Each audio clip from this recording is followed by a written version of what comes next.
Hey everybody, happy Friday. Hope you're all well. Good to talk to you and be able to reflect back on my week a little bit. It's been a slow week.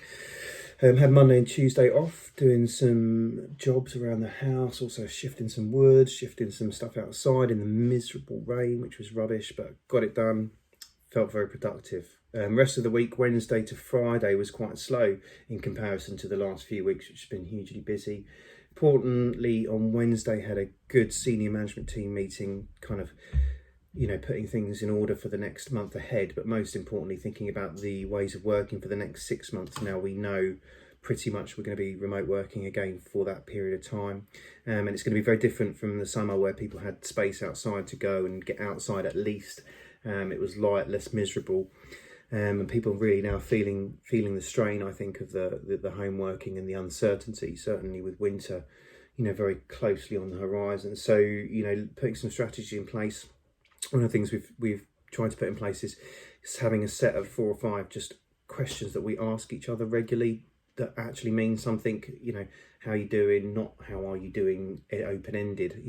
How are you finding working at home at the moment? Is it tricky? You've been, just a bit of touch-in questions, and those now need to be put in place when we're talking to anybody, so we can just have a meeting and the first thing we do is talk to each other, because that human interaction, even through a virtual medium, is going to be, really, really critical to people's mental health over the next few months. And I'm just a little bit concerned about, how people are going to be managing this over the coming months. I'm happy working at home. It works well for me, but I'm still feeling a bit like I'm in a fishbowl myself, and so those who are struggling with it, I no doubt will find it very difficult.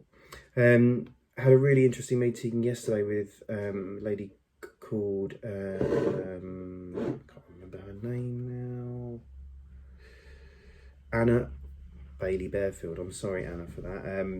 I was in my head 3 times and then it went out. So much in there. From the National Autistic Society, who is working with central government at the moment on developing policy around the national autism strategy, which is fantastic. I am not heavily involved from an organisational perspective because I work in a tier 2 authority, although working across health and wellbeing in some of the areas of work is that is a critical piece. But I have got a personal interest. My daughter's got autism. She's got Asperger's, it used to be called. So we've been on that journey with her since she got her diagnosis for 7 years. The process has been fraught with challenges, really. And not from the fact of the amount of good people working in that sector, but just from the lack of systems approach that it has, and the kind of slightly disjointed across organisational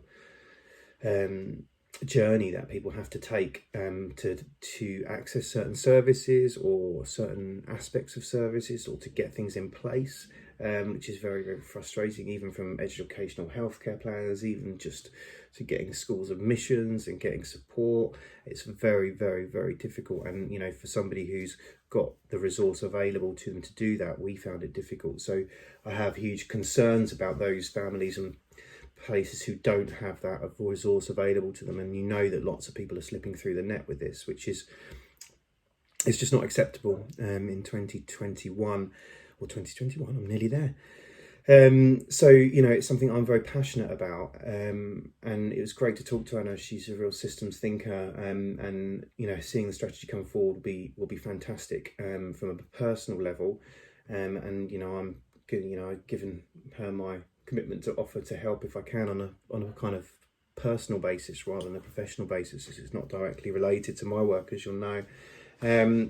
But yeah, it's good to hear a lot of the things that we've thought over the years that are being thought about, kind of these relationships across CCGs, across CAMS and UMs, which are the mental health parts of the service, to schools and SEN and the parent support, and just those voluntary and bottom-up networks as well. Autism is still very, very poorly understood by even people in practitioners within schools and doctors and things like that. So, and I think there's a big opportunity there to, because we need to make things more inclusive for people, and autism, along with lots of other things, should be included in that process. So, I think it was really interesting to have have that conversation with Anna. And my week this week has finished on Friday with another couple of good conversations with colleagues. So I spoke with John Mortimer again. I'll give him another shout because he always gets a shout when I speak to him, because he was talking about back office development management systems. Not again something I could talk about all day. We've got lots of journeys to do with that, and I'm mostly focused at the moment on the actual planning. I'm very sorry about that. But it's one of those things that you think, oh, if I could fix it all, I would. But I need to focus on the first part, which is the digital planning. Very busy here because I've got all my family here because it's half term, so it's not a peaceful vlog this week, so I do apologise for that. But have a great weekend, everybody, and I look to see you next week. I don't think I've got very many links to put in the chat down below this week, but if I think of anything in the meantime, I'll stick them in.